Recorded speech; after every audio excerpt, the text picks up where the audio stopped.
Good morning, my name is Camila G, and today I will be talking about the investment on women's education in Kenya.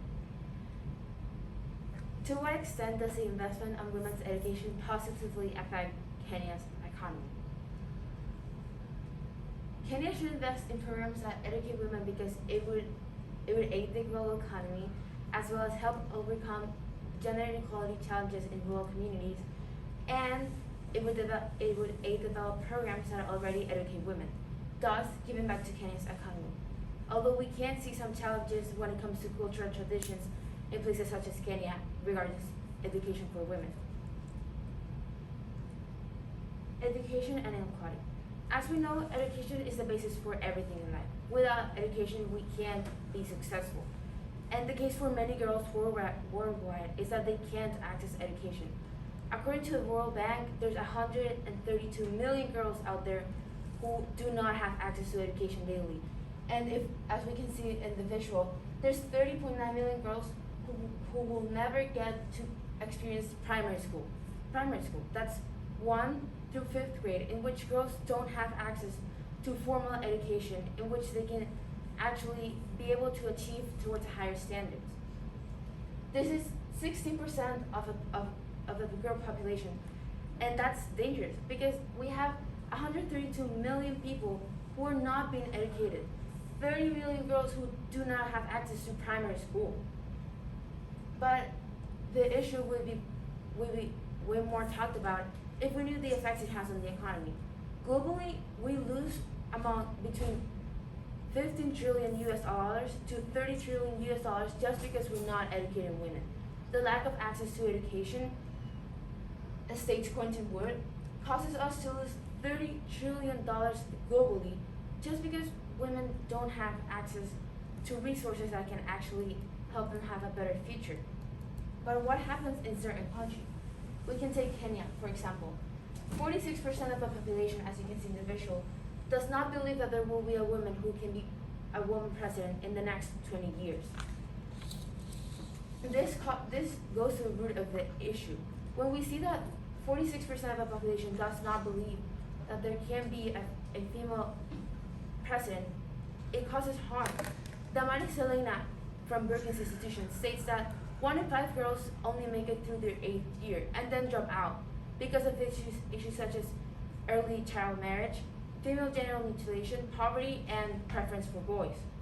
This causes girls to not be able to access an education and actually lead a better future for themselves.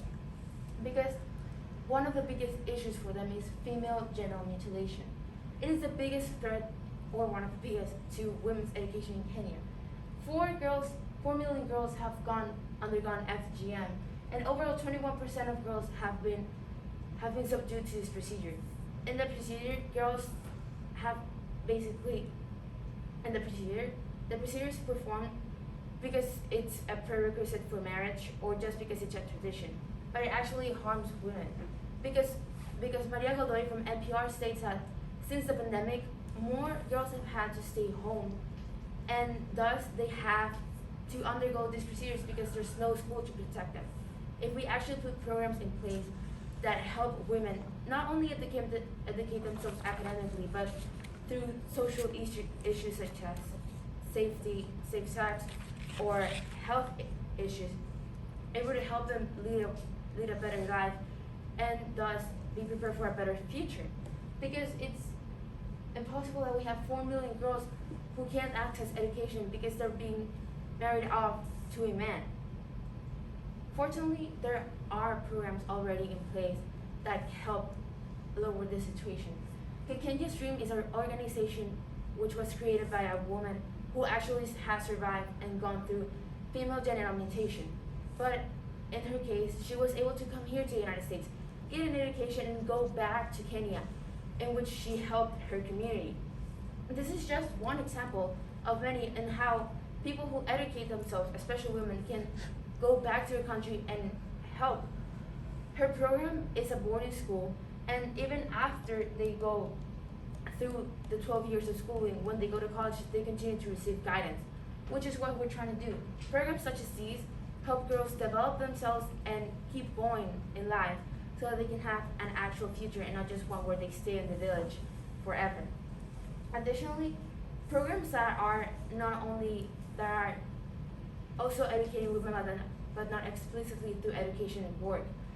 One leads to another is a program that was set up by the United Nations in Brazil. It helps women find their voices through sports. As you can see in the visual, 99% of girls believe that one day they will be able to get a job after the program was started. And 93% of girls know where to report violence.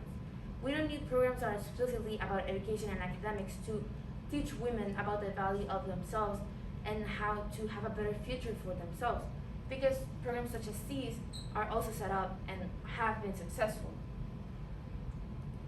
In order to see the positive effects of educating women in Kenya, organizations such as the United Nations need to work alongside the government to make greater strides towards the investment in educational programs for women. Now, there is a problem with this, and it is culture and traditions. In places such as Kenya, it is often common to marry off women so that the family in turn can get dowries, which is gifts that the male's family gives to the female's family. And this includes new clothes, milk, and even camels, because in Kenya those are important. What this causes is that women have to get married off. As we can see in the visual here, that's a male group going to give the gifts to the women's family. This causes women to be pulled from school and not be able to have a future because they have to be married off. Now, these issues can be resolved. If the families see the importance of education and how education can help lead women towards a greater future and actually help the whole country, it will be way better. And if we help them understand that education is needed worldwide, not only in a few schools, in a few places, but overall in every place, people will understand why education for women is important and why it is needed nowadays. Thank you.